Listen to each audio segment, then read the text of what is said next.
Very good morning everyone. Stock Bangla চ্যানেলে আপনাদের সকলকে স্বাগতম। আজকে 2 এপ্রিল। আজকের জন্য নিফটি ফিফটির লেভেলটা 22,600-500, এটা সাপোর্ট লেভেল। এবার গিফট নিফটি অনেকটা ডাউন, 400 পয়েন্টের কাছাকাছি। তো সেক্ষেত্রে 22,000 লেভেলটা বা তারও নিচে 21,800 লেভেলটা একটা ভালো সাপোর্ট লেভেল হিসেবে যে কাজ করতে পারে। আর উপরে রেজিস্ট্যান্স হচ্ছে 22,600, 900 এই লেভেলটা রয়েছে। মানে মার্কেট তো বিশাল গ্যাপ ডাউনে ওপেন হওয়ার কথা। যেহেতু ট্রাম্পের মানে স্পিচটার উপর আজকে সকালবেলা স্পিচটা সিজ ফায়ার নিয়ে কিছু বলেন কিনা তার উপর ডিপেন্ড করছিল। এবার উনি মানে সবাই এক্সপেক্ট করেছিল যে সিজ ফায়ারের কথাই বলা হবে, কিন্তু উনি আবার সিজ ফায়ারের কথা সেরকম ভাবে যদিও বলছেন যে যুদ্ধ তাড়াতাড়ি শেষ হবে, কিন্তু তারপরে ইরানকে আবার হিট করার কথা বলেছেন। তো সেইটাতে মার্কেট খুবই ডিসঅ্যাপয়েন্টেড। আমাদের নিফটি অনেকটা নিচে। তো মার্কেট স্বাভাবিকভাবে এটার নেগেটিভ ইম্প্যাক্ট মার্কেটে আজকে আমাদের থাকবে। ব্যাংক নিফটির ক্ষেত্রে লেভেলটা 51,000, আর তার নিচে নামলে 50,500, 50,000 পর্যন্ত ধরা যেতে পারে যে একটা সাপোর্ট লেভেল রয়েছে। আর উপরের দিকে রেজিস্ট্যান্স রয়েছে 52,000। 52,500 তো আর মানে সেভাবে বলা যায় না যে উপরে যাবে, তার কারণ হচ্ছে এমনি অনেকটা গ্যাপ ডাউনে ওপেন হবে। এছাড়া সেন্সেক্স এর ক্ষেত্রে 72,500, 72,000 এটা রয়েছে একটা সাপোর্ট লেভেল। তারও নিচে যদি যাই 71,800 লেভেলটা হয়তো একটা সাপোর্ট লেভেল রয়েছে। আর উপরের দিকে 73,000, 73,800 রয়েছে রেজিস্ট্যান্স লেভেল। তো আমাদের ইন্ডিয়ান যে কোম্পানিগুলো আজকে দেখায় মানে অটো সেক্টরকে একটু মানে ফোকাসে রাখার কথা। তার কারণ auto sector result tata motors এর ক্ষেত্রে আমরা যদি দেখি, প্যাসেঞ্জার ভেহিকেল, ওদের যে ডোমেস্টিক প্যাসেঞ্জার ভেহিকেল, এখানে 28% ইয়ার অন ইয়ার গ্রোথ দেখা গেছে। ইন্টারন্যাশনাল বিজনেসে 204% গ্রোথ দেখা গেছে। এছাড়া ইভির বিজনেসে আমরা 29% গ্রোথ দেখছি। ছাড়া ইভি যদি ইন্টারন্যাশনাল প্লাস ডোমেস্টিক দেখি, সেক্ষেত্রে 77% গ্রোথ। মানে ভালো রকম সব সেক্টরে গ্রোথ রয়েছে।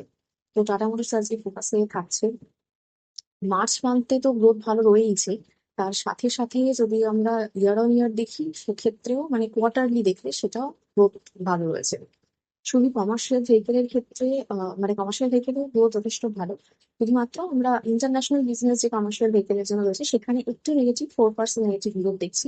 কিন্তু টাটা মোটরস আজকে অবশ্যই ফোকাস থাকবে। এবার অল ওভার মার্কেট যেহেতু নেগেটিভ সেন্টিমেন্ট দেখাচ্ছে, উম, হয়তো সেভাবে পজিটিভলি মুভ করবে না, কিন্তু এই ভালো ইয়েটার জন্য তো আপডেটটার জন্য তো মুভ করাই উচিত ভালোভাবে। তো আজকে অটো সেক্টর খুবই ফোকাসে থাকছে।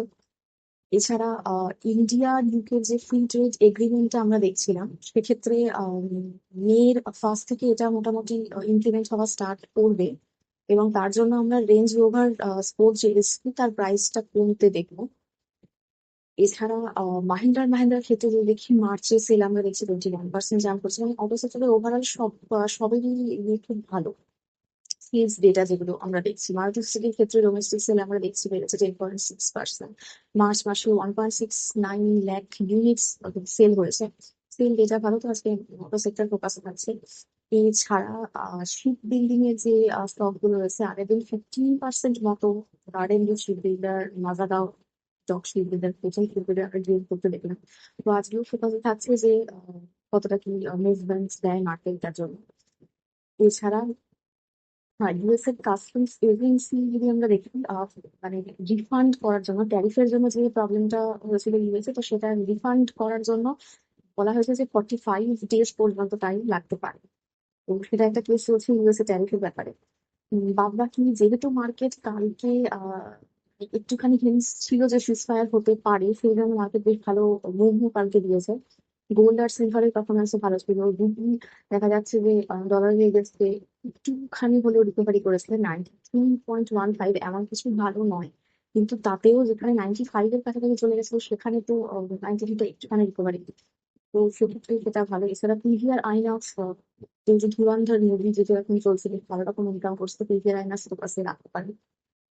এছাড়া আয়ের আমদানির ক্ষেত্রে আমরা দেখছি সিবিআই আবারও কেস ফাইল করেছে এলআইসির ক্ষেত্রে। তো এলআইসি আজকে ফোকাসে রাখতে পারে মুভমেন্ট ব্যাচটা দেখার জন্য।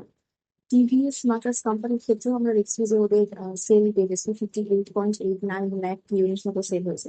মোটামুটি অটো সেক্টর আজকে ভালোই মতো ফোকাসে থাকবে, তার সঙ্গে সঙ্গে ব্যাংকিং সেক্টর একটু ফোকাসে থাকবে।